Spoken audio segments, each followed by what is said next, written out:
पिछले अनेक पीढ़ियों में सबसे सौभाग्यशाली पीढ़ी में जन्मे हैं और ये हमारे पूर्व जन्मों का फल है कि हम यह दिव्य दृश्य प्रत्यक्ष अपनी आंखों से देख रहे हैं। इस दुनिया से जाते समय हम सबके लिए सबसे बड़ा संतोष का विषय होगा, मेरे बहनों भाइयों, कि हमने अयोध्या में अपने राम को 2 साल पहले आते हुए हमने देखा है। सैकड़ों वर्षों से अयोध्या अपने राम का इंतजार कर रही थी। न जाने कितनी आंखें अपने प्रभु का इंतजार करते हुए पथरा गई थी, लेकिन हमारी आंखों ने वह दृश्य देखा, हमारे बच्चों ने वह दृश्य देखा। भगवान राम के प्राण प्रतिष्ठा का वह दृश्य इतना सुंदर था कि हमारे आने वाली पीढ़ियां हमारी आंखों में झांक कर वह दृश्य देखेंगी और खुद को वह भाग्यशाली समझेंगी। देखने वालों की आंखों में झांक कर आने वाली पीढ़ियां देखेंगी भगवान राम को और वह अपने को भाग्यशाली समझेंगी।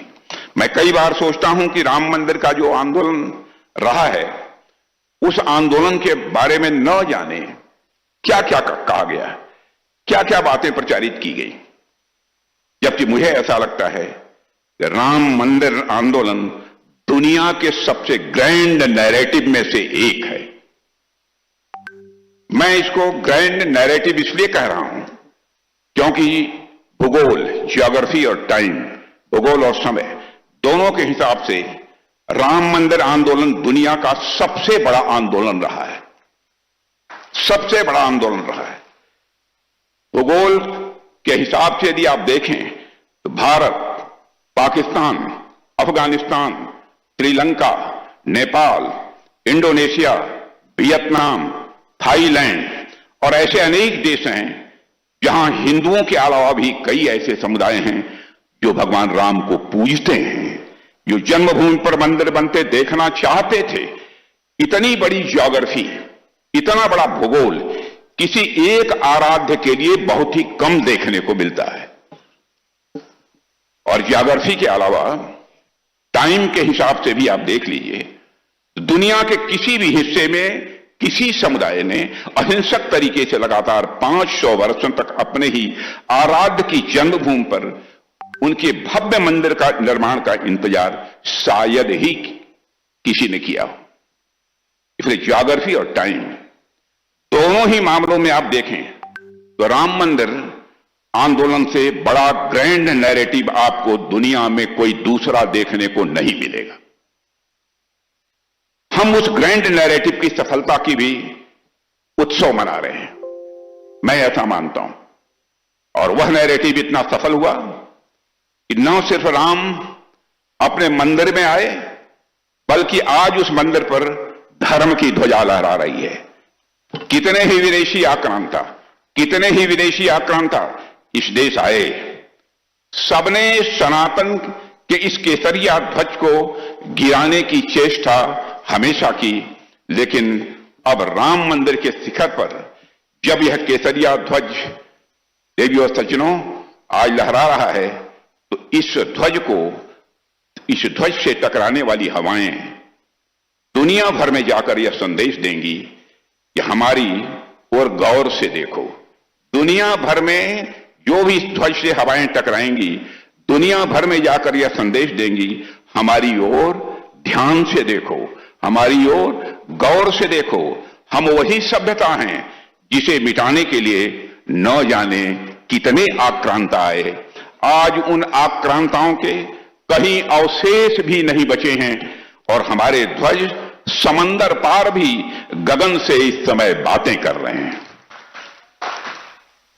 देवियों सज्जनों, जब हम भगवान श्री राम के चरित्र को, जब हम भगवान श्री राम के चरित्र को पढ़ते हैं, रामायण से रामचरितमानस या राम कथा के अन्य प्रसंगों को हम समझते हैं, तो एक बात बार बार सामने आती है कि जब जब इस धरती पर ऋषियों ने यज्ञ करने का संकल्प लिया, तपस्या का मार्ग चुना, धर्म की स्थापना का उन्होंने प्रयास किया, तब तब कुछ आसुरी शक्तियां आईं और उस यज्ञ को भंग करने का उन्होंने प्रयास किया। यही इतिहास है, यही सत्य भी है, और वैसा ही दृश्य हमने अपने जीवन काल में भी देखा है। जब रथ यात्रा शुरू हुई और अयोध्या से लेकर पूरे भारत के संत, महंत, वैरागी और कार सेवक एक स्वर में खड़े हुए, तब उन पर भी वही आसुरी शक्तियां टूट पड़ी थी। मैं खुद भी उन तमाम घटनाओं का साक्षी रहा हूं, और मैं अपने को भाग्यशाली मानता हूं कि जिस समय ढांचा यहां गिरा था, उसके बाद पहला जो सत्याग्रह का आंदोलन प्रारंभ हुआ था, उसमें युवा मोर्चे का मैं राष्ट्रीय अध्यक्ष था। एक संत के साथ मुझे भी नेतृत्व करने का अवसर प्राप्त हुआ था। गोलियां चली थी उस समय, लाठियां बरसी, रास्ते रोके गए, और प्रभु राम का नाम लेने वालों को अपराजित घोषित करने का भी उस समय प्रयास किया गया। राम का नाम लेने वालों को कारागार की चार दीवारियों के पीछे कर दिया गया। पर देवियों सज्जनों, हम सब ने प्रभु राम से ही सीखा है, समय सबका न्याय करता है। प्रभु राम से हम सबने सीखा है, समय सबका न्याय करता है। जिसने राम का साथ दिया, जिसने राम राज्य का साथ दिया, जिसने अयोध्या और अवध के विकास का साथ दिया, वह आज प्रभु की कृपा से निरंतर इस राष्ट्र की सेवा में लगा हुआ है। और जिन्होंने राम काज के मार्ग में अवरोध खड़े किए, जिन्होंने संतों, वैरागियों और नागा साधियों तक पर भी गोलियां चलवाई, जिन्होंने त्याग और तपस्या को कुचलने का काम किया, उनकी स्थिति भी आज दुनिया देख रही है। देवियों सज्जनों, कोई भी सामाजिक आंदोलन अचानक शून्य से जन्म नहीं लेता है।